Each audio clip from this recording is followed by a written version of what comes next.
Romanos 10, 3, 4 dice: porque ignorando la justicia de Dios y procurando establecer la suya propia, no se han sujetado a la justicia de Dios, porque el fin de la ley es Cristo, para justicia a todo aquel que cree. ¿Cuántos creemos en la obra de Cristo? Te interesa un montón esto. El contexto de estos versos que acabamos de leer es una explicación que Pablo le está enviando a los romanos, porque muchos judíos no creyeron en el Señor Jesucristo. Muchos sí, pero muchos no. Y algunos incluso que creyeron en el Señor Jesús, como que empezaban a establecer unos métodos medios extraños. Pero sobre todo está hablando del tiempo en el que Israel tuvo la ley. ¿Qué hizo Israel con lo que se le dio? Y Pablo explica estas cosas. ¿Cómo es posible que aquellos que teniendo la ley, teniendo a los profetas, teniendo la presencia de Dios en el tabernáculo o en el templo, se desviaron? Cuando vino Jesús no lo vieron. Eso es un grave problema. ¿Se puede vivir con una vida que no es consagrada al Señor? Sí, sí se puede, aún viniendo a la iglesia. Se puede a lo mejor no ser salvo en muchas áreas de nuestra vida, sí, sí se puede, y aún viniendo a la iglesia. Y algo como esto es lo que Pablo está explicando. El problema estuvo en que Israel se desvía por completo. Recibieron la ley, recibieron al Señor, recibieron muchas cosas, pero al final quitaron la mirada del Señor Jesús. Y esto es un efecto que nos puede pasar a nosotros. Es un virus que se contagia, o hay veces que se adquiere solito. Despreciaron la misericordia y se quedaron con la justicia solamente. En todo el contexto de la Escritura, desde el Génesis hasta los últimos profetas que tenían en su momento, mostraban las Escrituras un Dios amoroso, misericordioso, perdonador, pero también un Dios justo. De algún modo empezaron a quitarle la misericordia, ese atributo a Dios, y no lo tomaron en sus vidas ni tampoco lo enseñaron. Se quedaron con solamente la parte de la misericordia. No puede existir, hermano, justicia si no hay tampoco amor, si no hay misericordia, si no sería una dictadura. No puede existir tampoco amor si no existe justicia. Es decir, las dos cosas siempre van de la mano.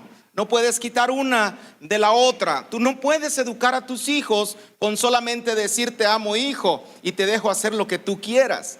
Tiene que existir amor y tiene que existir justicia, disciplina. Las dos cosas tienen que ser, y eso nosotros de la generación que todavía nos agarraban los papás a cuerazos entendemos esa parte. Pero también nuestros papás nos abrazaban. Y ahora nosotros crecimos entendiendo este concepto que extrañamente el amor y la justicia se besan. El amor y la justicia se encuentran. Bueno, Jesús nos mostró la justicia y el amor de Dios en la cruz del Calvario. Y nosotros vivimos por eso, vivimos por ello. No vayamos nosotros también a encontrarnos en esa posición en la que le quitamos a Dios atributos, naturaleza, esencia de Dios, y lo dejemos solamente con una parte. Hermanos, Dios no quiere eso. Lo que está escrito en la Biblia es muy, muy claro. Hay que tener cuidado, no vayamos nosotros a estar predicando un evangelio extraño del cual Dios no habló. Llega un momento en que el hombre busca la perfección, busca que por hacer bien las cosas empieza a darse una identidad propia, un valor propio para seguir adelante. Se olvida de la salvación que Dios. ¿Cuántos de aquí hemos sido salvados y rescatados por Dios? Amén. Bueno, eso, hermano, nunca se te tiene que quitar de la cabeza. Nunca se tiene que salir de tu mente. Tiene que ser un día a día. Todos los días tú tienes que venir delante del Señor. Padre, te pido perdón por mis pecados, hermanos, porque todos los días pecamos. No vayas a salir un día con que no, porque en ese momento, y ya te perdí. No, ya. ¿Quién sabe dónde quedó el hermano? Empieza a buscar la perfección y decir, ya no te necesito, Dios. Entonces parte de su vida empieza a quitar a Dios de la ecuación de su vida, lo empieza a quitar ciertos atributos y dice, yo soy perfecto y no necesito de Dios. Esta área, Dios, tú no me la toques porque yo la tengo bien controladita. Tú no te metas aquí. Llega un punto en el que empezamos a simular la obra que precisamente el diablo hizo, que al final nosotros caímos por engaño, sí, porque caímos. Y él busca siempre ser perfecto, siempre evitar el mandamiento de Dios, decir, Dios, lo que tú estás diciendo no es lo correcto, yo tengo una mejor versión de la verdad. Pero la verdad entendemos en la palabra que es nuestro Señor Jesús. La verdad no es un concepto, hermano, la verdad es una persona que se llama el Señor Jesucristo. Así, el diablo siempre va a buscar perfectos y va a engañar, tratando de decirte a ti que tienes que ser perfecto para agradar a Dios. Pero te digo una cosa, hermano, Dios no busca perfectos, Dios hace perfectos. Dios nos lleva de gloria en gloria y de victoria en victoria. Ese es nuestro Dios. Significa, si entendemos esto, entendemos que Dios es un Dios de misericordia y es un Dios perdonador. ¿Le puedes dar un fuerte aplauso al Señor por esto? Amén. Israel estableció su propia religión y todos podemos ser susceptibles a esta parte. Podemos establecer un falso evangelio. Hay áreas de nuestra vida que podemos hacer algo allá afuera y otra cara venimos y la ponemos, porque aquí, hermano, es bien fácil ser cristiano, ¿sí o no?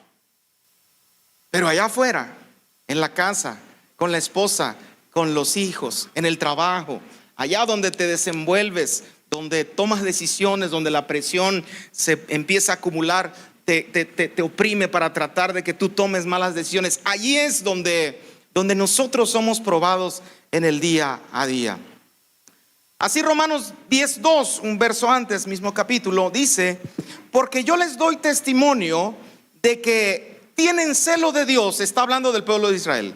Yo les doy testimonio de que tienen celo de Dios, pero no conforme a ciencia. O sea, son devotos, quieren estar en los asuntos de Dios, en la casa de Dios, pero hay un problema. No basta con estar, con tener la intención de querer estar, de formar parte del pueblo de Israel, de formar parte de la iglesia, sino que hay un proceso, hay un método, hay una forma de la cual Dios ha establecido para que tú y yo seamos salvos. ¿Por qué se pierde el pueblo de Israel? Endurece su corazón, no ve al Señor Jesús y establece su propia justicia y su propio método de salvación. ¿Me están entendiendo hasta aquí? Ok. ¿Conoces al clásico familiar bien devoto? Aquel que es bien persinadito, aquel que todo mundo en la familia lo identifica. No, este se va a ir para el cielo, todos los demás se van al infierno, pero este se va a ir para el cielo. Lo que está diciendo este verso es que no basta con que tengas un corazón devoto, un corazón allegado a la iglesia. No basta con que tú formes parte o hayas nacido en una familia que es bien espiritual. No basta. Suena canción, ¿verdad? Pero no basta, hermano, para que nosotros seamos salvos. No tiene que ver. Lo que Pablo está diciendo aquí es que se desviaron. No vieron la salvación cuando se les presentó por ocuparse de lo suyo propio. No les fue suficiente con haber recibido la ley. No les fue suficiente con formar parte del pueblo de Dios, de escuchar a los profetas hablar palabra de Dios. No les fue suficiente. Te digo una cosa, si no tienen a Cristo, el familiar devoto o el que tú crees que se va a salvar, si no tiene a Cristo, aunque tenga la devoción, aunque tenga el servicio, hermano, eso no es acreedor para tener el cielo. Eso no es acreedor para ser salvo. Efesios 2:8 dice, porque por gracia sois salvos por medio de ¿qué? De la fe. Y esto no de nosotros, pues es un don de la salvación. ¿De quién viene, hermano? Nunca se te ocurra en tu cabeza, en tu corazón, pensar que todo lo que has hecho hasta el día de hoy, tú te lo ganaste. Te digo una cosa, te lo ha dado nuestro Padre que está en los cielos por causa de la obra que nuestro Señor Jesús ha hecho en la cruz del Calvario por ti y por mí. Las buenas obras, hermano, sí mueven el corazón de Dios. Claro que sí. O sea, seas cristiano o no seas cristiano, dice la palabra que lo que siembras, cosechas. Cosechas algo bueno, vas a sacar algo bueno. Pero no lo confundas con que tú seas el autor de la salvación o de los beneficios. Porque la salvación proviene exclusivamente de Dios.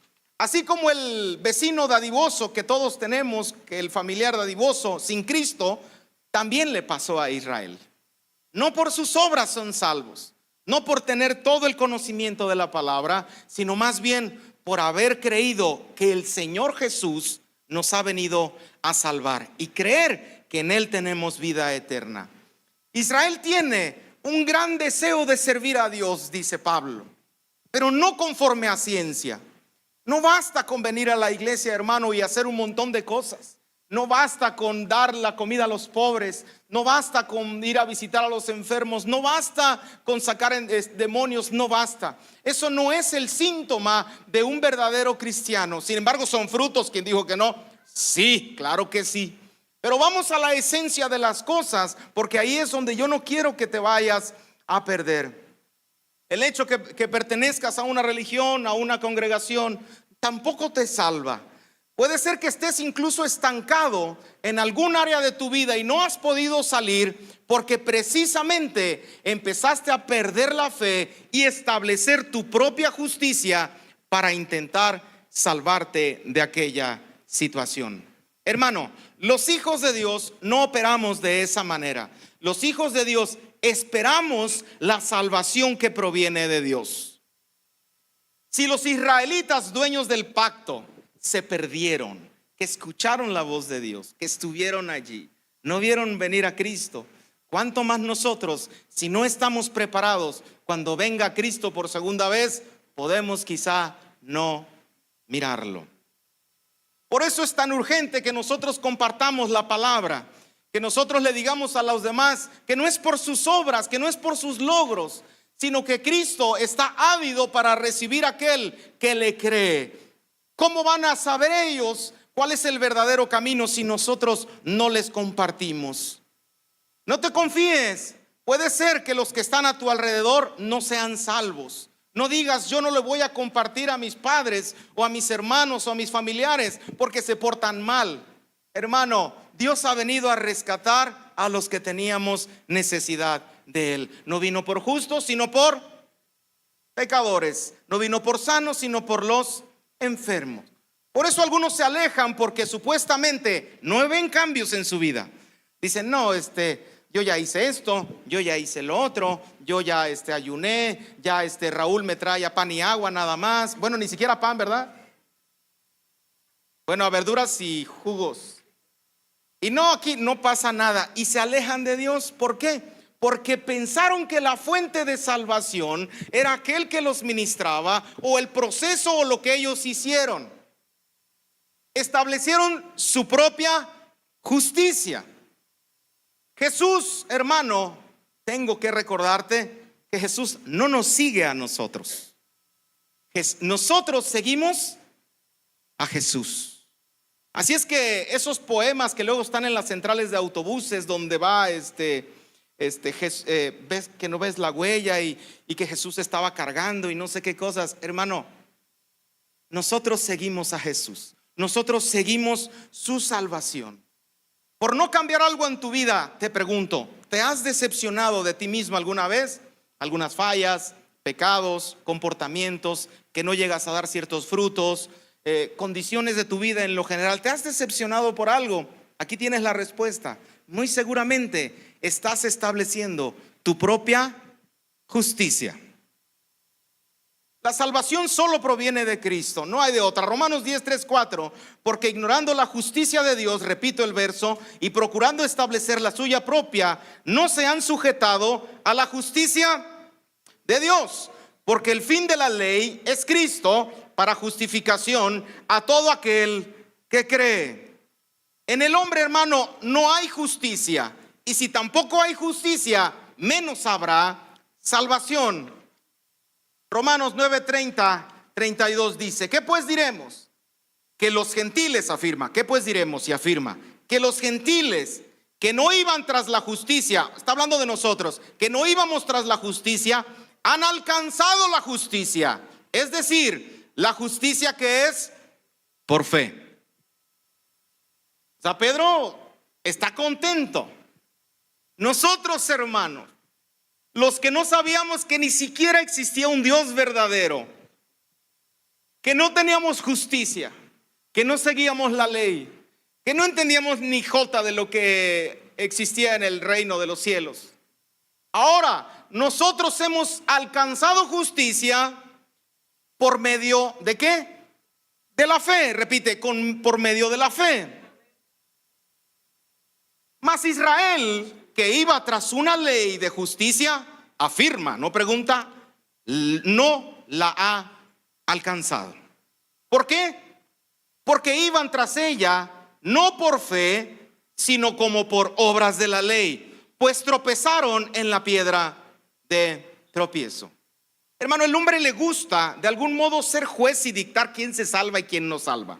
De vez en cuando manda uno que otro al infierno y uno que otro lo manda para el cielo. El hombre nos gusta poner esa medida. El que nos cae bien se va para el cielo, el que nos cae mal como que no se merece. Pero en la salvación de Dios, en la justicia de Dios, no funciona así. Te digo una cosa, a nosotros nos gusta establecer esa justicia del que nos cae bien. ¿Sabes en qué se goza Dios para que alguien se salve? Se goza en aquellos que creen en la obra que Cristo hizo en la cruz del Calvario. Lo que importa, hermano, es la justicia de Dios y no la nuestra. A Israel ya sabía que la salvación provenía de Dios, y hay un montón de historias. Desde el huerto del Edén ya habían entendido que Dios intentaba perdonarnos y estableció un método para perdón. Ya habían visto que construyó un arca con Noé para salvar a toda la humanidad, si no nosotros no estuviéramos aquí, sencillo. Llamó a Abraham, sacó al pueblo de Egipto con mano poderosa, le dio la tierra de Israel. Y todo eso, todos los israelitas se daban cuenta claramente que en ningún modo provenía de su propia mano, sino que provenía de la mano de nuestro Dios. Así, de este modo, el hombre no hizo nada, todo el mérito le pertenece a Dios. Llegó un momento en que Israel se engañó a sí mismo, empezó a voltear a ver a sus talentos, empezó a verse a sí mismo diciendo: yo tengo capacidad. Y no solo eso, sino empezó a dificultar la salvación para los que estaban a su alrededor. Empezó a decir: no, tú no te mereces la gracia, tú no te mereces esto, tú no te mereces lo otro. Pusieron cargas que Dios no mandó. Mateo 23, 13, al respecto, Jesús dice una palabra muy fuerte a los fariseos y les dice: mas hay de vosotros, escribas y fariseos hipócritas, porque cierran el reino de los cielos delante de los hombres, pues ni entran vosotros, ni tampoco dejan entrar a los que están entrando. A la mexicana sería: ni pichas, ni cachas, ni dejas. ¿Sí me entiendes? Ni para allá, ni para acá. Así también nosotros, hermano, no vaya a ser que estemos cerrando el cielo de nosotros mismos y de los demás por establecer una justicia propia. Todos los rituales, hermano, en el Antiguo Testamento, toda la ley apuntaban a un solo propósito: al prometido, al Mesías, a nuestro Señor Jesús, que nos vendría a redimir un día. La ley no era para salvación en ningún modo, porque nadie la podía cumplir. De eso, aunque se dijeran yo sí puedo, nadie podía cumplir la ley. Eso lo tenían muy claro. Aún así se aferraron. El objetivo de Israel era confirmar la salvación que solo Dios puede dar. Escucha, el objetivo de la iglesia La Mies es confirmar la salvación que solamente nuestro Cristo da. Ese es nuestro propósito. No vayas a empezar a ponerle cargas a alguien. No te vayas a empezar a poner cargas a ti mismo, cosas que ni siquiera tú vas a poder llevar. Dios anhela salvarnos sin lugar a duda. Tú tienes vida por gracia solamente. Es muy sutil endurecer nuestro corazón. Nos convertimos en jueces, criticamos, enviamos a algunos a lugares donde no deberían estar. Una mala interpretación de las escrituras, de la Biblia, y pegado con una dureza del corazón, puede traer grandes consecuencias, mi querido hermano. Hay que tener cuidado. Hebreos 10:14 dice: porque con una sola ofrenda, ¿con cuántas ofrendas? Una sola ofrenda, hizo perfectos para siempre a los santificados. Repito, está hablando de Jesús y su obra. Porque con una sola ofrenda hizo perfectos para siempre a los santificados. ¿Ves que no busca perfectos, sino que Dios hace perfectos? Nos perfecciona. No necesitas agregarle nada al sacrificio de Jesucristo. Su salvación es totalmente suficiente. No necesita de tu esfuerzo, hermano. Tampoco necesita de tus talentos. No necesita de tu dinero. Y al rato ya no voy a diezmar. No se trata de eso. No se trata de lo que tú puedas sacar de tus propias fuerzas para conseguir la salvación que Dios nos ha entregado a nosotros. Dios está esperando que creas que su salvación es suficiente en todas las áreas de tu vida. Dios espera en su corazón eso. Que nosotros entendamos que nada de lo que podemos hacer en esta tierra proviene de nosotros. Todo proviene de nuestro Señor Jesús. Judas 1:24-25. Y aquel que es poderoso para guardaros sin caída y presentaros sin mancha delante de su gloria con gran alegría. ¿Con gran qué? ¿Sabes cómo está Jesús delante de la presencia de Dios? Presentándonos con alegría. Hay un gozo en la presencia de nuestro Dios. Cristo está contentísimo que tú estés hoy en este lugar. Cristo está contentísimo, más que estar en este lugar, que tú tengas un gozo en tu corazón, que su salvación y su sacrificio es suficiente. Es suficiente. No necesitas absolutamente nada más. La pregunta es aquí: entonces, ¿por qué quieres ayudarle tanto a Dios? La pregunta es: ¿por qué quieres ponerle un poquito más al evangelio de Cristo como para tratar de hacer algo que Dios no puso en su escritura? ¿Por qué de repente empezamos a hacer otras cosas extrañas cuando Dios nos ha dicho: confía en mí? ¿Por qué entonces empezamos a ayudarle en ciertas áreas de nuestra vida? Y sale aquel: entonces es que si no me das una pareja, yo me lo voy a conseguir a la fuerza. Y es que sale aquel: si no salgo de la economía, pues entonces me voy a empezar a meter en negocios raros. Es que si esto. La pregunta es esa.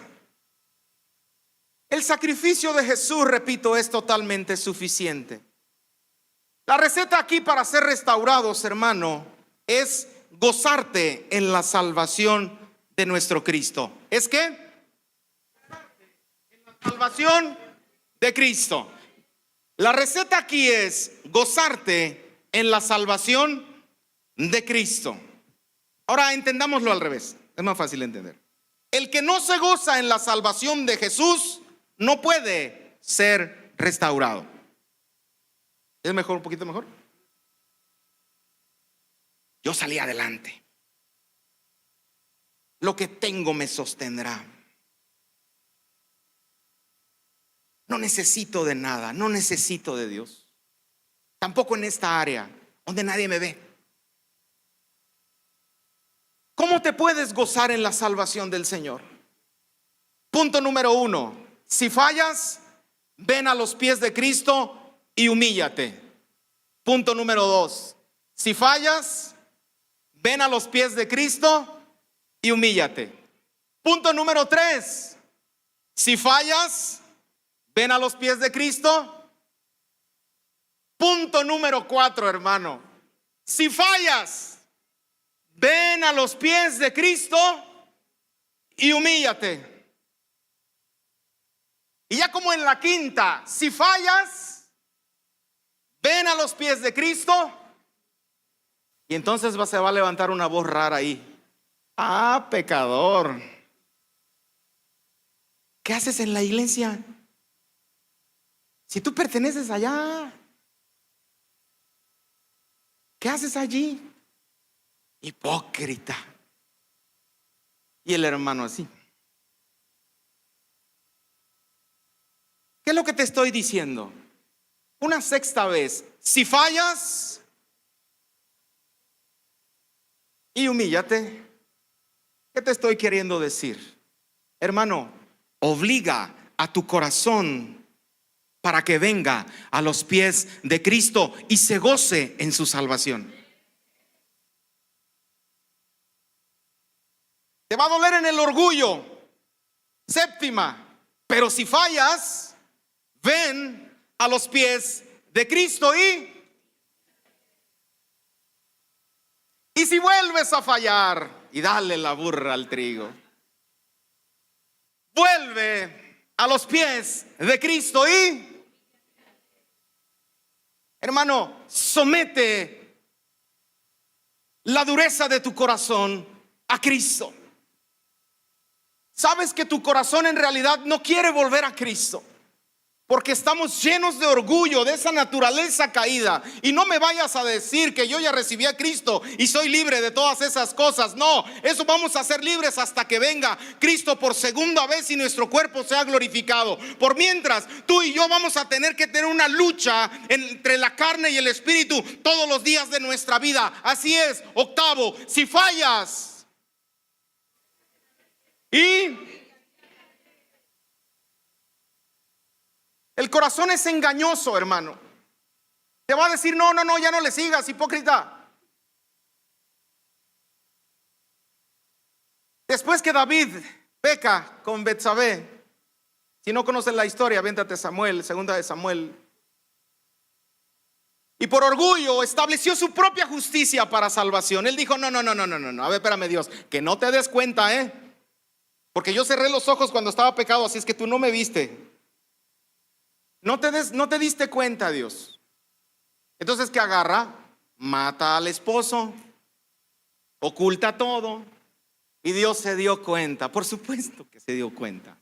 Entonces tiene que mandar al profeta Natán y le dice unas cosas bien gruesas, hermano. Tú lo hiciste en privado, en lo oculto. Yo lo voy a hacer a la luz del sol. Así de sencillo. Pero Dios lo está haciendo no para devolver un mal por mal, sino más bien para sacar a David del problema que tenía en su corazón, de un corazón orgulloso y de un corazón que no quería someterse a la presencia de nuestro Dios. En su arrepentimiento, después de que agarra la onda David, escribe el Salmo 51.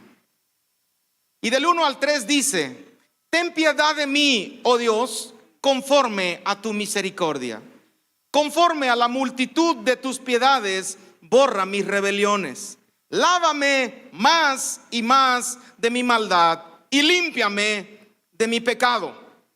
Porque yo reconozco mis rebeliones, porque yo reconozco y mi pecado está siempre delante de mí. O sea, el pecado lo había carcomido. La consecuencia. Y avanza, me brinco hasta el verso 12. Vuélveme el gozo de tu salvación. Vuélveme el gozo de tu salvación. Y espíritu noble me sustente. Me brinco al 16, 17. Porque no quieres sacrificio. 16 y 17. Porque no quieres sacrificio, que yo lo daría. No quieres holocausto. Los sacrificios de Dios son un espíritu quebrantado. ¿Te acuerdas cuando te ibas con las mandas? ¿Te acuerdas con las indulgencias? Eso era bien fácil, hermano. Pero cuando sometes tu corazón, ahora vamos a traerlo a valor presente, valor cristiano. Pero ahora voy a ayunar para convencer a Dios de que yo soy justo y de que yo me merezco más del que está aquí a mi lado. Hoy voy a ofrendar más para que sepan los demás que yo tengo más espiritualidad. Porque no quieres sacrificio que yo lo daría, dice David. No quieres holocausto. Los sacrificios de Dios son el espíritu quebrantado, al corazón contrito y humillado nunca despreciarás, oh Dios. ¿En cuál voy? ¿En la novena? ¿Ya se perdieron? Si fallas y el gozo de su salvación no es ponerte música para que te alegres. Más bien es desear la salvación de Dios cuando las cosas vayan bien o cuando las cosas vayan mal. Serás verdaderamente libre y manifestarás esto cuando cambies el gozo de tus logros por el gozo de la salvación de Dios. A ver, explico. Si yo me equivoco, porque me equivoco, yo no voy a agarrar y voy a salir corriendo para ocultarme de Dios como lo hizo Adán. Cuando yo me equivoco, yo voy a venir a los pies de Cristo porque sé que en Él, sí que sí, tengo salvación y restauración para mi vida. Cuando corras a ser rescatado por Jesús, antes que tus propias estrategias, demostrarás que te importa el gozo de su salvación. Cuando al fallar te arrojas a Jesús, en vez de establecer estrategias locas, que digas, ahora le voy a hacer mejor de esta manera porque el método de Dios y humillarme ya no quiero en mi corazón. Otra vez pregunto, ¿cómo te puedes gozar en la salvación del Señor? ¿En cuál voy? 10ª. Si fallas, ven a los pies de Cristo y humíllate. 11. Y si vuelves a fallar, ven a los pies de Cristo y humíllate. Obliga tu corazón a que se someta a Cristo. Obliga tu corazón para que esté delante de los pies de mi Cristo, porque en ningún otro hay salvación. Porque en ningún otro, ni en ti mismo, vas a encontrar salvación. Ahora sí, mi esposa no me ve y entonces ahora sí voy a hacer cosas. Nadie me ve. Hermano, tarde que temprano tus pecados van a salir a la luz. Te va a doler en el orgullo, pero te digo una cosa, humíllate, porque Dios nunca va a despreciar tu corazón. Nunca lo va a hacer. ¿En cuál voy? Si fallas y humíllate, vuelve a humillarte otra vez. Y te digo una cosa y concluyo. Va a llegar un momento, hermano. Va a llegar un momento en que el gozo por la salvación de Dios será tu fortaleza. Y las fallas recurrentes que tenías antiguamente jamás las vas a volver a ver. Repita conmigo, el gozo del Señor es mi fortaleza. Cuando deseas más la salvación de Dios que tus propios métodos, o lo vamos a decir como decía Romanos 10:3-4, porque ignorando la justicia de Dios o por despreciar la justicia de Dios, procuraron establecer su propia justicia y no se sujetaron a Dios, porque el fin de la ley es Cristo para justicia a todo aquel que cree. Ponte de pie, por favor.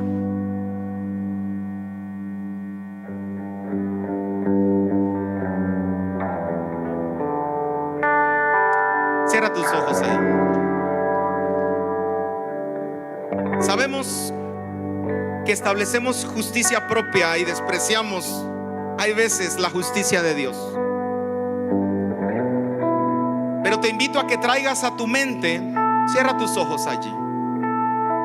Te invito a que traigas a tu mente en qué te le has atravesado a Dios y no lo has dejado establecer su propia justicia. ¿En qué has empezado a obligar a otras personas para que quieran ser como tú quieres, cuando el Señor es el dueño de la vida? ¿En qué área te has decepcionado tanto que no has podido salir adelante porque sabes que tú has establecido un método en ti mismo y has despreciado la salvación del Señor Jesús? Señor Jesús, te pedimos perdón, Señor, por este pecado tan grave. Sabemos que todos son graves, pero esto nos ha traído una limitante en nuestra vida. Perdónanos, Dios. Queremos que tu salvación sea en nuestra vida, porque tu sacrificio fue suficiente. No necesito agregar nada, no necesito quitar nada. Así como está, perfecto, completo. Así, Señor, te recibo en mi corazón en esta área de mi vida, en mi matrimonio, con mi descendencia, en mi trabajo. Yo te recibo, Cristo. Quiero establecer tu justicia, que es por fe. Y yo creo que tú eres suficiente, Jesús. Levanta tus manos allí tantito. Señor, te doy gracias, Padre, porque tu sacrificio es suficiente. Así es que, si fallo, vendré a tus pies y me humillaré otra vez. A mi corazón le va a doler, pero así tiene que ser. En el nombre de Cristo te doy gracias. Y todos decimos amén.